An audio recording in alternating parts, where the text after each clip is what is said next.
All right, punters. The Joe Rogan podcast with Russell Crowe from today. Very heavily influenced by Australian vernacular and topics, but I want to break down Joe and Russell talking about gambling in Australia. I'm just going to let it play from 11 minutes 3. I want to break it down as it becomes relevant to gambling. Network, and when cricket season was on, I mean, back in the day, people would come from overseas and into Australia in the summer and ask the question, is there anything else on television? So this is Russell Crowe talking at the moment. Is it, so when you're playing, do they take commercial breaks? Yep. Okay. Yeah. This is a lead up to talking about gambling in Australia, by the way. The reason why it's very hard to sell is not just that a lot of people don't play. By the way, I'm working, there's no commercial breaks. doing data for Australian horse racing at the moment as a professional punter in Australia. Oh, for sure. Listen, they have a professional team here. I've been to the game. Yeah. But it's nowhere near the involvement that football has.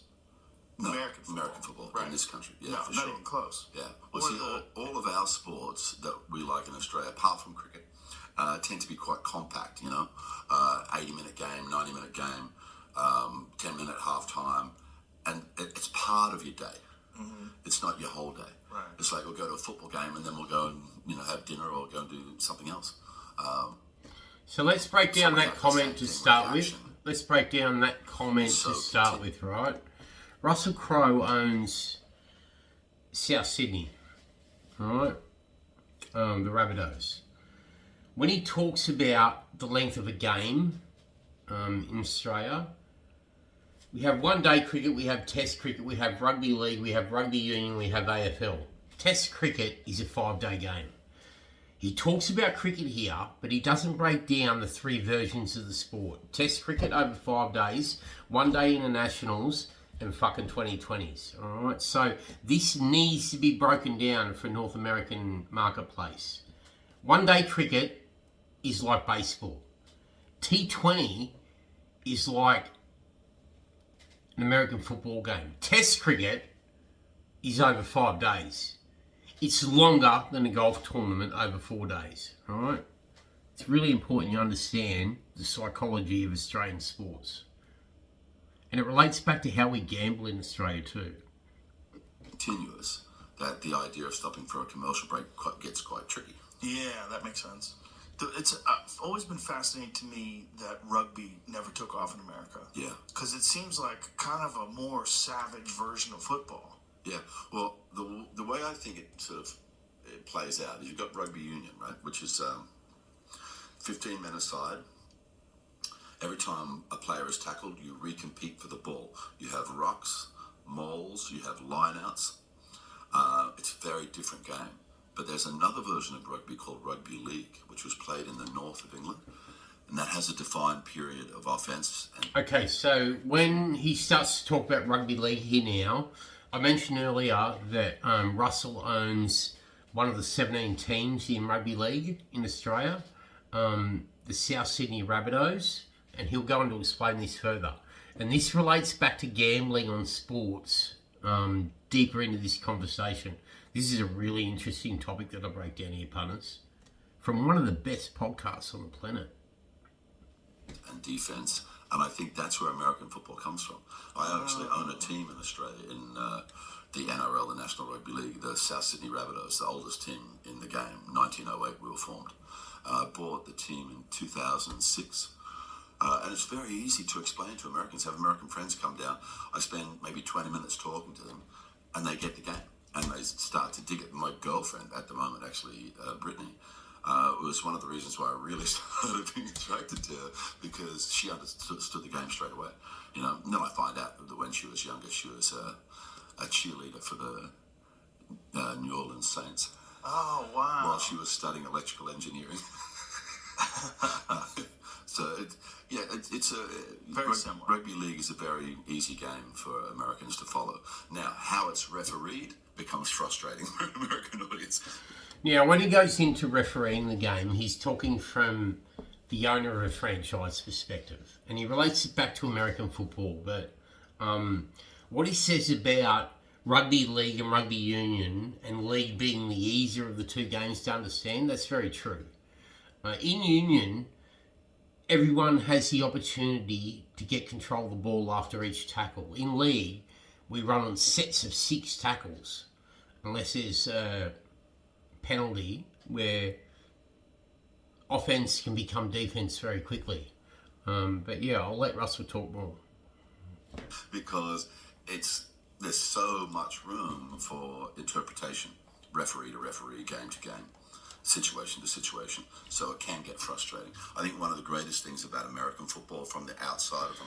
Look, I need to hit on this fact. Russell talks about the interpretation of the rules being different from game to game. That's very true.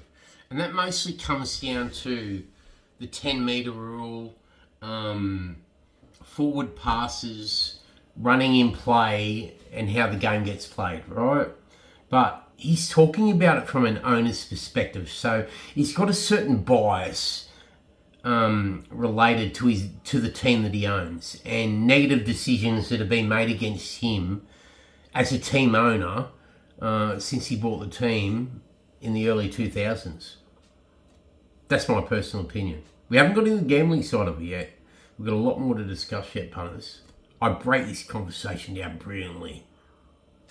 From an objective point of view, it seems that every single thing that the NFL try to do is based on an across-the-board fairness for everyone. You know, so those, you know, the conversations were between the referees and what have you seem to be everybody's on the same page. And sometimes when you're watching rugby league, something that you saw somebody else get sent from the field for the week before, and now nothing happens this week, but it's the same kind of hit or whatever. I was like, what? You know, so I've had a few Americans get very frustrated. No, I think I think the game moves very fast. Right. Hear how Joe is so naive to the topic. And he says, is that corruption? Of course it's not corruption. It's just referee to referee and how they interpret a game. It's common sense. And, you know, referees don't have eyes on all sides of their head, you know. But do you have referee corruption over there? Because you have gambling. We definitely have gambling. Now we get into the subject of gambling. Ads for them. Yeah, Ladbrokes. Absolutely crazy the way gambling has become such a significant player. I also read the other day that... Now you need to understand, in America, it's only in the last couple of years that fixed odds betting has become legal in most states across America, or in certain states outside of Nevada, right? So Joe's interpretation of gambling is very fucking naive. Russell's interpretation of it comes from a background of a punter that doesn't know much about gambling, to be brutally honest with you, from an Australian perspective. We're very educated when it comes to betting in Australia. But anyway, we'll go deeper. It now turns out that 50% of ownership of all the major gambling things are in the hands of sports teams. Oh, so what's going on? Yeah, I think what we have as a... So what Russell's touching on there, and he's slightly misworded it, is when major sports teams in Australia, 50% of them, their major sponsors are gambling outlets like Neds or Ladbrokes or Sportsbet. You know what I mean? So when you see a jersey, 90% of the time or 50% of the time, there'll be a badge somewhere on that jersey that says PointsBet or Ladbrokes or Neds or Sportsbet, you know what I mean? And every advertisement, just about every advertisement you see in Australia. So generally you get an ad in a football game every 3.5, 4 minutes. I don't watch much football these days, but that ad will be a bookmaker pushing their brand, you know what I mean? And that's associated to 2 of the 3 major channels in Australia that are broadcasting the sport as well. Anyway, let's go deeper. And on that fact, there's no other country in the world that I know of where you can advertise bookmakers on a wide audience on free-to-air TV like you can in Australia. It's sort of like tobacco advertising back in the 70s and the 80s or the 90s, you know what I mean? Before tobacco. Like, you've got certain independents like Andrew Wilkie here in Australia who try to ban sports advertising. But without sports advertising, there wouldn't be the money in Australian sports and in Australian gambling that there is. Right? That's why we're one of the strongest gambling countries on the planet. And that's why we have the best prize money in horse racing on the planet. Because we operate in a marketplace where people are taught from a young age what betting is about, what gambling is about. We have fixed odds, right? We have the totalisator, the TAB, right? The toe. There are so many ways to bet in Australia. And what happens in Australia is gambling companies will go to the Northern Territory where the turnover tax is much less. But then we still have fields tax or fields legislation tax or whatever it's called, where in each state, no matter what bookie you are operating inside Australia, you have to pay a tax to that state because of the racing that happens there, to publish anything to do with that racing jurisdiction, state by state.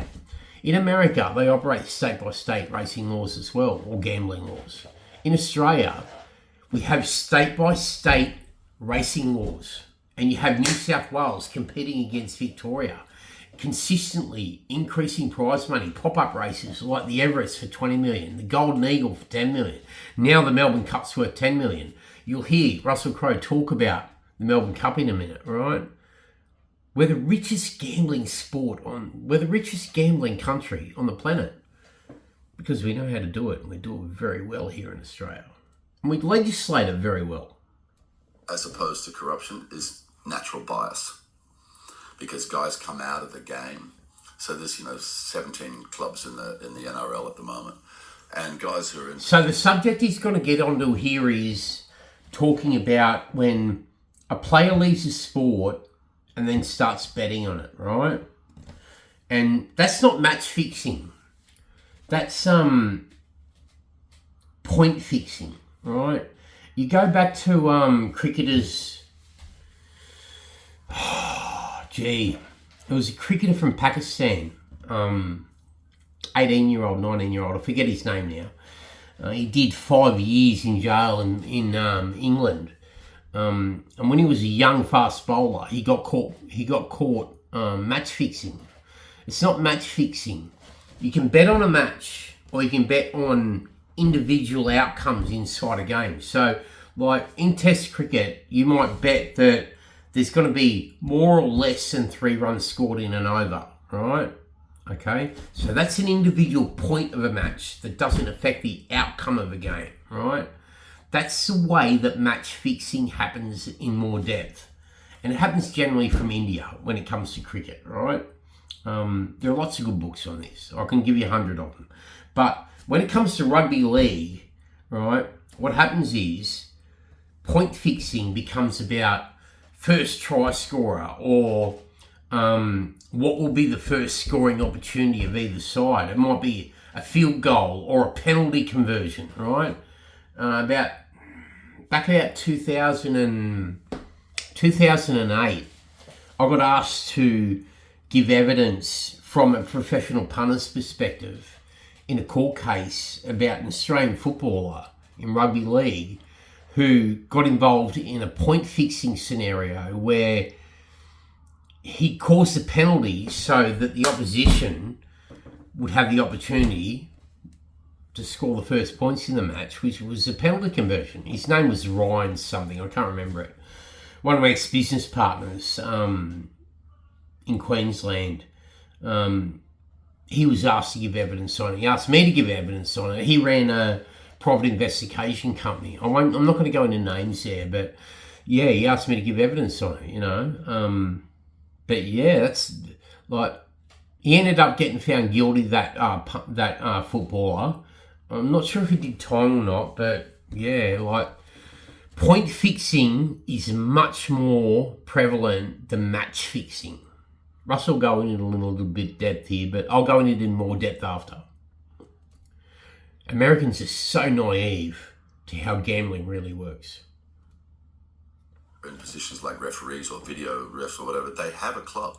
You know, they grew up associated to one particular geographic area, and that's their club. So it's very difficult for anyone to truly objectively see their own natural bias. But also, there's got to be some corruption if there's gambling. If it's so subjective that you can make calls that someone got in trouble a week before and then this week nothing. Okay, so in Australia, another thing that's really important about Australian gambling, right? Every major sport has a controlling body that reports to some Australian regulatory commission, right?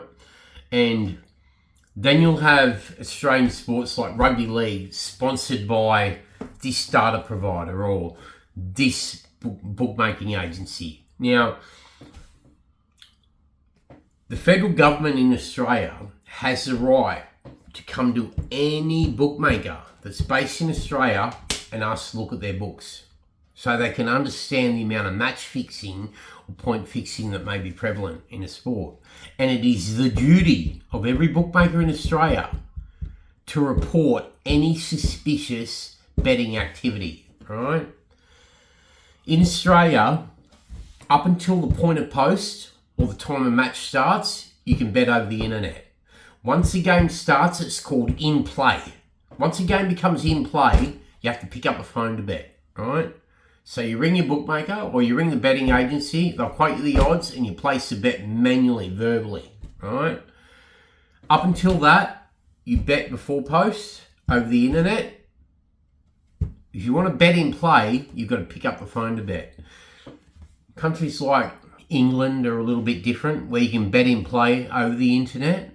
That's why Betfair in play is such a prevalent product and such a big product. But like in play markets versus prior play markets to point of post time, two completely different things. Like that kind of subjectivity where it's up to the referee to make a decision. If I was a corrupt person, a gambler, especially if I was a mobster, I would reach out to that referee and say, you know, it's within our best interest to work together on this. Yes, let's make something happen. I would hope.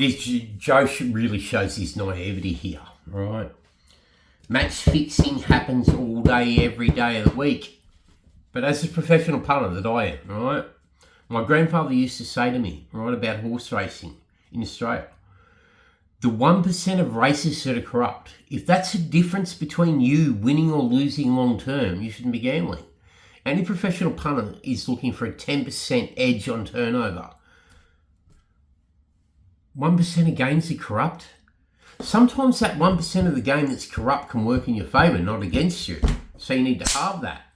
So you get affected by 0.5%. If you're looking for a 10% margin on turnover, 0.5% should only negatively impact you to 9.5% profit on turnover. So, I think this is a little bit naive, Joe's statement here, but it goes deeper. Hope in all innocence. Well, you have to say that. You're on a team. Yeah, and you've got to sort of remain a little impartial in these things. What was that scandal in America? Gee, in Australian media, Russell's nowhere near as impartial. He's very verbal about when South Sydney has copped the raw end of the stick, right? He very much acts in Australian media like a punter that's done his cash and is talking through the hip pocket. That's the way I've always viewed him as an owner of South Sydney. No disrespect to Russell Crowe, but yeah, he does whinge a bit as an owner of a fucking football team. Much more prominently than a lot of other owners of other football teams. And that comes down to his public figure, you know, I'm Russell fucking Crowe. But anyway, let's dive in deeper. Jamie, the most recent one, the basketball one. It had to do... It's still ongoing. It's still ongoing. Yeah. Okay, here we go, punters. What are they accusing these guys of, though? I know they rigged poker. Hold on. This is where Joe becomes very naive. This is a fucking really hot topic at the moment. Like, Pam Bondi and the DOJ brought down a very big case recently against these players and poker players, right? And it goes across poker, X-ray machines under tables, and players that have come out of the game and then use their notoriety to set up poker games. And it's been associated through the FBI back to them match fixing certain sporting events in the US. Listen to this. Very naive. Games, but there's also that was accusations about the basketball games themselves. Most of it would have been like based off of player props. So like they know that they're not going to take themselves out of the game. Okay, so player props, that's in America. Player props is like what I talked about before, when a penalty gets made so that a penalty conversion can get made, and that becomes the first scoring opportunity, which might be a 7-1 opportunity in what will be the first point scoring way in this match, right? Penalty conversion by team A, right? This is what they're talking about now. Version of match fixing. But it's not match fixing, it's points fixing. It's fixing a certain point of a game. It might be one ball in an over, or one over in a cricket match, or one decision in a football match. You know what I mean? Much easier to fix, but there's a lot less money bet on it around the planet because it's about an individual proposition, not a match result. So from a fraud alert system through Betfair and major bookmakers, it becomes much easier to identify.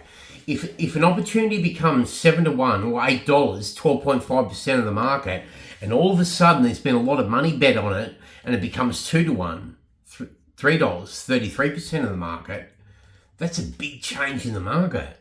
That sends a red light, right? So, Sportsbet in Australia, as an example, if that happened on Sportsbet in Australia, and it's a football match, they have an obligation to report that to the ARL. Then the ARL investigation body will investigate who's bet on that through Sportsbet. Then they'll send a word out to every other bookmaker around Australia. And their job, they have to reply to say, these are our records on that betting proposition.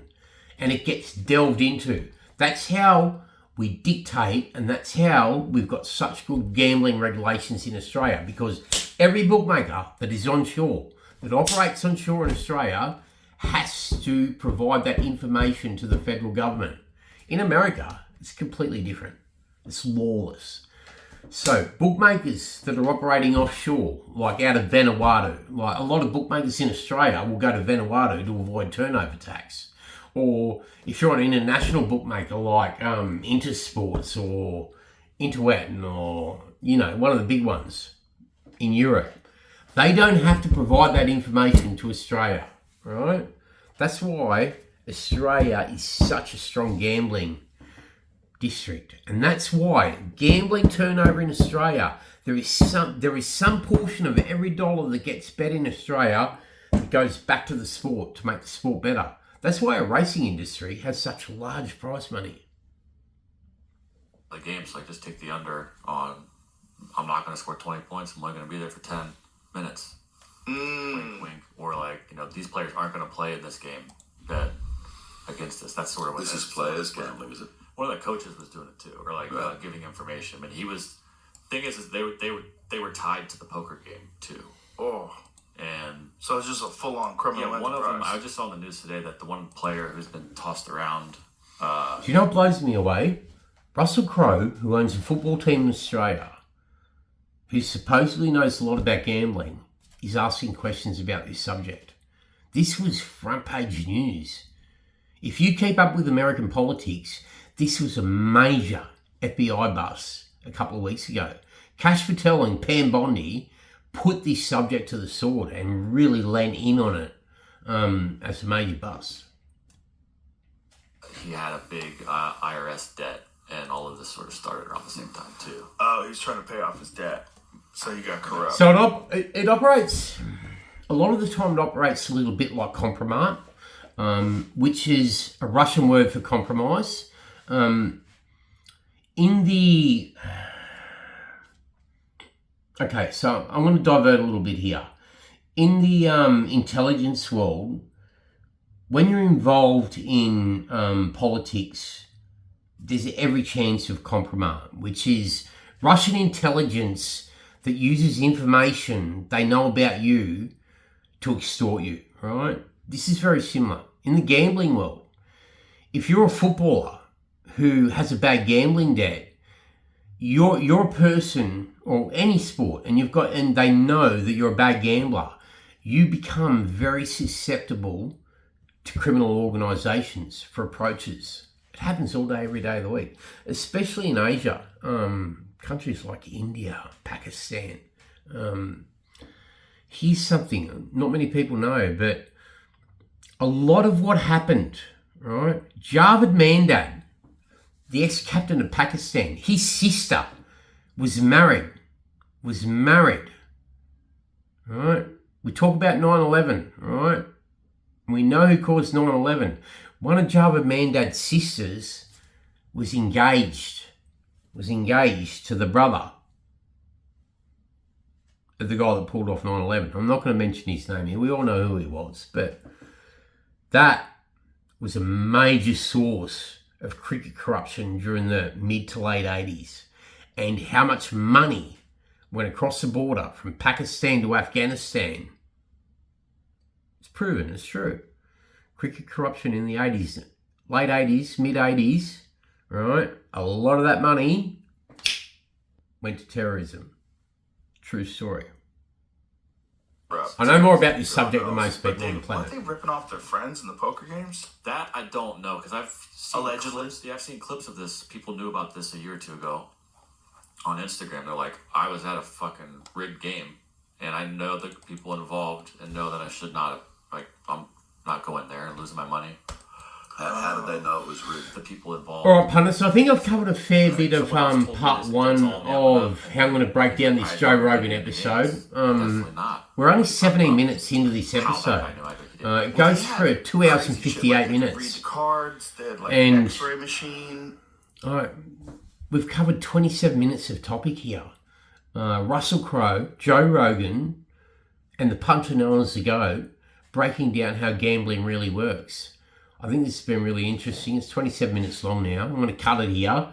But yeah, this goes for 2.5 hours plus. Like, the amount of content you guys will get out of this about gambling and what it really means professionally, from what I teach you here and the way I break down Joe and Russell talking about gambling, I think I've done a good job so far. That's part one. We win when you win.